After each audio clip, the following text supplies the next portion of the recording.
역사의 각을 잡다 히스토리 앵글 히글에 오신 것을 환영합니다. 자, 지난 시간 나선정벌 편에 이어서 오늘 또 귀한 걸음 해주신 분입니다. 자, 상명대학교 역사 콘텐츠학과 유한수 교수님을 소개합니다. 안녕하세요. 네, 안녕하세요. 다시 만나 뵙게 되어 반갑습니다. 교수님, 저희가 지난 시간에는 이제 17세기 조선과 러시아의 특별한 그 상상을 초월한 만남에 대해서 얘기했는데, 오늘은 20세기 초 자, 러시아 혁명 시기로 좀 훌쩍 건너뛰어가 보겠습니다. 근데 우리가 사실 러시아 혁명하면 뭐 레닌, 볼셰비키 이런 이름들이 떠오르는데, 여기에 우리 조선과 무슨 관련이 있을까? 예, 그런 생각이 좀 드는데요. 예, 맞습니다. 예, 보통 러시아 혁명과 우리 한반도의 독립운동의 관계를 이야기하면요, 주로 그 연해주 그리고 시베리아 동부 지역을 떠올리기 쉽죠. 하지만 그 혁명의 심장부였던 모스크바 그리고 상트페테르부르크 같은 유럽 러시아의 지역에서도 수많은 조선인들이 역사의 소용돌이 한가운데 있었습니다. 혁명 그 심장부에 우리 조선인들이 있었다, 그 말씀이신데, 오늘 또 어떤 얘기가 펼쳐질지 굉장히 기대가 됩니다. 자, 오늘의 히스토리띵은 무엇인가요? 바로 한 장의 사진입니다. 네, 이거 그 혁명 광장에서 예, 연설하고 있는 레닌이 보이고, 여기 지금 태극기잖아요. 태극기가 있죠. 예. 이거 지금 뭐 합성 이름이 합성? 아니죠? 예, 아니죠. 아닙니다. 네, 예. 네, 네. 바로 그 1920년이고요. 네. 오늘날의 그 상트페테르부르크, 당시 이름은 그 페트로그라드였는데요. 네. 이 도시에서 열린 제2차 코민테른 대회 직후의 모습이에요. 이 사진 한 장이 당시 혁명의 중심에서 조국의 독립을 꿈꿨던 바로 우리 조선인들의 존재를 생생하게 증명하고 있죠. 네, 정말 대단한 사진인데요. 도대체 어떤 사연이 있길래 우리 선조들이 이 혁명의 광장에서 태극기를 이렇게 휘날리고 있을까요? 좀 본격적으로 얘기를 좀 파헤쳐 보도록 하겠습니다. 자, 그럼 첫 번째 앵글 키워드 무엇인가요? 첫 번째 키워드는 혁명의 용광로입니다. 용광로 그러면 이제 뭔가 뜨거운 열기에 많은 사람들이 함께 했다는 그런 얘기인가요? 네, 그렇죠. 네. 그러니까 러시아 혁명이요, 단순히 러시아인들만의 사건이 아니었습니다. 당시 그 미국의 아나키스트였던 사람이 이런 말을 남기거든요.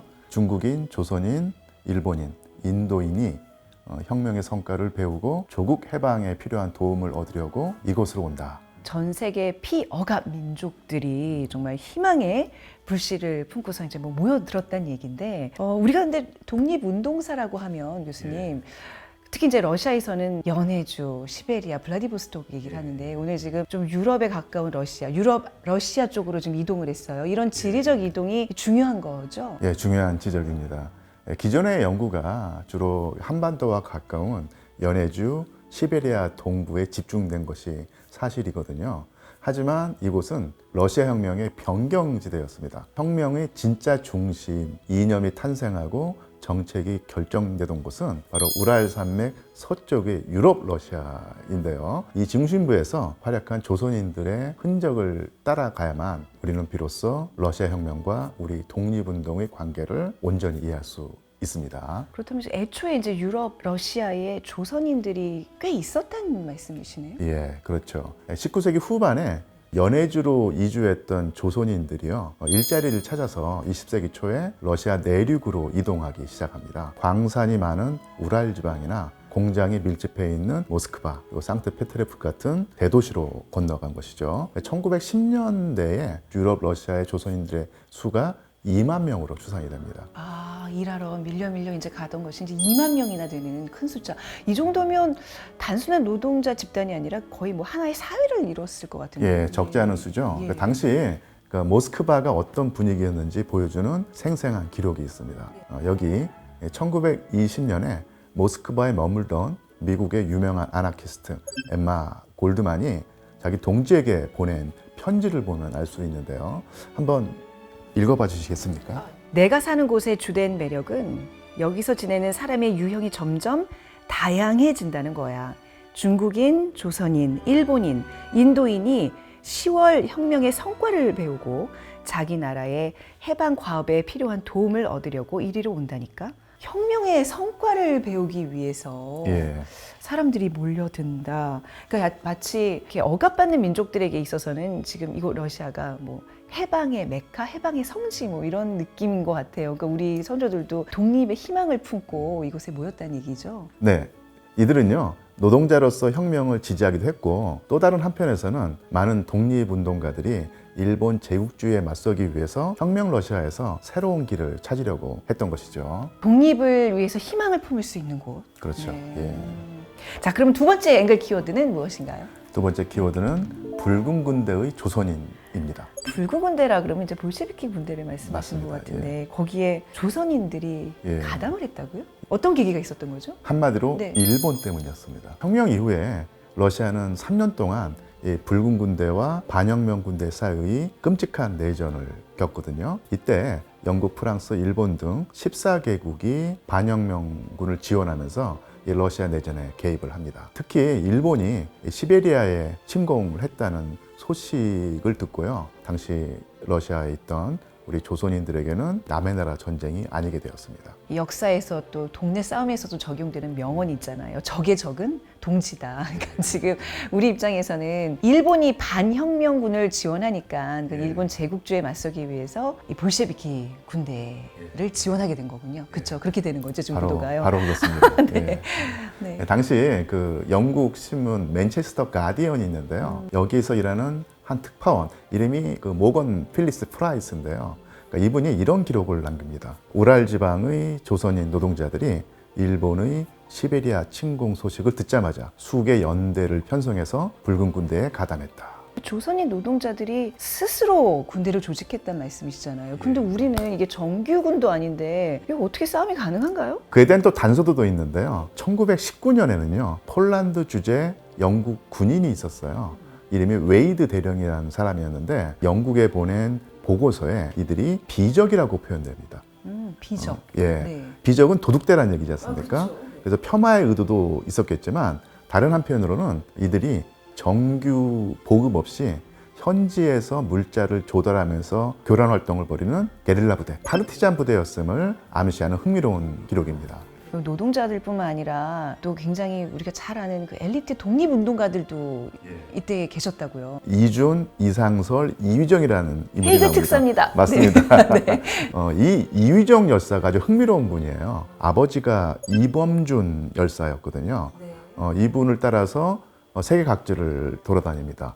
그러다가 프랑스에서 정착을 해가지고요. 프랑스의 최고 명문 사관학교에 들어가서 거기서 졸업을 하죠. 그리고 이번에는 러시아로 넘어가서 러시아 제국군에 들어가게 됐던 거예요. 거기서 두각을 나타내서요. 사관학교에 들어가서 거기서도 군인의 길을 걷게 되고요. 1914년에 제1차 세계대전이 벌어졌을 때 러시아군 장교의 신분으로 교육을 받고 전쟁에 뛰어듭니다. 그리고 큰 공을 세워서 황제로부터 귀족 자기까지 받게 되죠. 네, 그러다가 1917년에 러시아 혁명이 일어났을 때 이번에는 모든 기득권을 버리고 혁명의 편에 서서 붉은 군대에 들어가서 혁명의 전사로서 활동하게 됩니다. 지금 프랑스에서 사관학교를 다니고 러시아의 제국군으로 활약까지 했는데 그 모든 것을 다 버리고 지금 혁명의 전사로 거듭났다는 얘기예요. 그렇죠. 와, 어떻게 이런 삶을 사실 수 있지? 정말 그야말로 영화 같은 파란만장한 삶이네요. 네, 가슴 벅찬 예. 인생을 볼 수 있는데요. 1919년 러시아 신문 기록을 보면요. 이 이휘정 열사가 시베리아 반혁명 정부 수장이었던 콜차크의 군대에 맞서서 기관총 부대장으로서 우파라고 하는 도시를 탈환할 때 큰 공을 세웠다. 이렇게 기록되어 있습니다. 그리고 이 공로로 소비에트 정부로부터 붉은기 최고 무공훈장까지 받았죠. 이휘정 열사의 오늘 재발견의 시간인 것 같습니다. 예, 네. 예. 자, 마지막 앵글 키워드 가볼까요? 마지막 키워드는 페트로그라드의 태극기입니다. 아, 그 아까 전에 레닌이 이제 연설하던 그 광장에서 휘날리던 그 태극기 말씀이신 거죠. 네. 근데 그 조선인들이 이렇게 막 총 만든 게 아니라 뭔가 적극적인 정치 활동을 했다는 생각이 들어요. 이게 이제 예, 1920년 사진이니까 그 예. 전에 있었던 3.1운동의 영향도 있지 않았을까 그렇죠. 싶은데요. 예. 네. 3.1운동 소식이요. 혁명 러시아에 있던 조선인들을 아주 크게 고무했죠. 그해 4월에 페트로그라드, 모스크바, 그러니까 유럽 러시아의 각지에 있는 조선인 대표들이 모스크바에 또 모여서요. 전 러시아 조선민족 노동자 동맹이란 단체를 결성해서 조직적인 활동에 나서게 됩니다. 당시 이분들의 활동이 얼마나 대담했는지를 보여주는 결정적 증거가 있는데요. 1919년 9월 5일자 이즈베스치아 당시 그러니까 볼셰비키 공식 기관지에 조선인 중앙집행위원회 명의 결의문이 실립니다. 지금으로 치면 정부 공식 신문이라고 하면 메이저 언론사인데 거기에 우리 조선인 결의문이 핵심 내용이 이랬어요. 네, 네. 그러니까 우리의 과제는 조선의 소비에트 체제를 세우기 위해서 조선을 일본 제국주의 멍해로부터 해방시키도록 국제 조선인 부대를 편성하는 것이다. 네. 우리의 구원은 조선 민족의 해방은 조선 프롤레타리아트의 손으로 이루어지는 대의, 뭐 이런 내용이었습니다. 어떤 강대국의 독립을 도와달라는 그런 청원이 아니라 요청이 아니라 우리의 손으로 독립이라는 그 혁명의 과제를 직접 완수하겠다. 그 결의를 지금 광장에서 만천하에 알리는 그런 모습인데 굉장히 그 자신감과 결의가 막 느껴지는데요. 그리고 그 열기가 1920년에 바로 그 사진 속 코민트른 대회에서 폭발한 것인데요. 조선에서 온 대표 3인하고요. 현지 조선인들이 함께 태극기를 들고 이 집회에 참여했던 것이죠. 심지어 당시 그 페트로그라드 공산당 산하에는요. 12개 민족 부서가 있는데 그 중에 하나가 바로 조선인 부서였습니다. 그리고 이들이요 한글 신문까지 간행을 했어요. 현지에서. 그리고 저 태극기는 단순한 퍼포먼스가 아니었던 셈이죠. 네, 유독 지금 저 사진에서는 태극기가 이제 흰 바탕이라서 그런지 눈에 확 띄잖아요. 그러니까 진짜 그 혁명의 심장부에 우리 조선의 존재를 확실하게 각인시키는 그런 행동이 아니었나 싶습니다. 이게 다 근데 어떤 조직적인 기반이 있었기 때문에 가능한 일일 텐데요. 예. 네. 현지에 있는 조선인들이 있는데 아마 제가 볼 때는 수천 명에 달할 수 있었습니다. 그러니까 이분들이 태극기를 들고 조선의 존재감을 드러냈던 것인데 이 장면이요 러시아 사람들한테도 상당히 인상적이었던 모양이에요. 러시아 화가 보리스 쿠스토지에프라고 하는 분이 자기 그림에 이 모습을 남깁니다. 그 사진과 그림 이런 두 매체를 통해서 우리 선조들의 활동이 기록된 셈이죠. 그러니까 우리가 이제 독립운동사를 공부를 좀 덜 했던 것 같아요. 그러니까 이 무대가 생각보다 굉장히 멀리까지 펼쳐졌다는 거. 이 모스크바 넘어서까지 계속 이어지잖아요. 그렇죠. 네. 예. 코민테른 대회 열기가요 또 다른 주요한 국제 무대로 이어집니다. 1920년 9월에 저 멀리 아제르바이잔의 수도 바쿠에서 제1차 동방 피어감 민족 대회가 열리는데요. 여기에 또 조선인 대표 3인이 당당히 참석을 합니다. 그 모임 이름이 동방 피어가 민족 대회예요. 어떤 성격인 건가? 그러니까 말 그대로 아시아와 중동의 모든 식민지 반식민지 상태에 있는 나라들의 민족 대표들이 모여서 제국주의에 맞서 함께 싸우자고 결의하는 자리였거든요. 우리 독립운동이 국제적인 연대의 틀 안으로 들어가는 상징적인 사건이었죠. 이 대회에서 채택된 선언문에는요 아주 의미심장한 규절이 있습니다. 잠깐 한번 같이 읽어볼까요? 영국이 조선에 천년의 오랜 문화를 지닌 그 번영하는 나라에 무슨 짓을 했습니까? 영국은 일본 제국주의자들에게 조선을 갈기갈기 찢도록 넘겨버렸으며 일본 제국주의자들은 이제 총칼로 조선 인민을 영국과 일본의 자본가들에게 굴복하도록 만들고 있습니다. 이 내용이 심상치가 않은 게 우선 이제 국제연대 어떤 무대에서 이런 선언문을 했다는 것 외에 영국을 이 제국주의 공범으로 딱 지목을 하네요. 그러니까 이게 우리의 지금 독립운동이라는 게 외로운 싸움이 아니라 세계 제국주의들과 맞서는 투쟁이다. 그런 걸 선언하는 내용이 아닐까 싶은데요. 정확합니다. 그러니까 러시아 혁명을 발판으로 우리 독립운동가들이 활동의 지평을 조선이 아니라 동북아시아가 아니라 전 세계로 넓혀갔는지를 보여주는 매우 중요한 장면이죠. 오늘 이 러시아에서의 독립운동사, 러시아 혁명과 이렇게 결부시켜서 들은 내용들은 정말 계속 놀라움의 연속이었습니다. 그러니까 확실히 우리가 이렇게 좀 넓게 봐야지 우리 모든 역사들의 의미를 좀 찾을 수 있는 것 같아요. 특히 오늘 독립운동사를 좀 다시 들여다보는 계기가 됐습니다.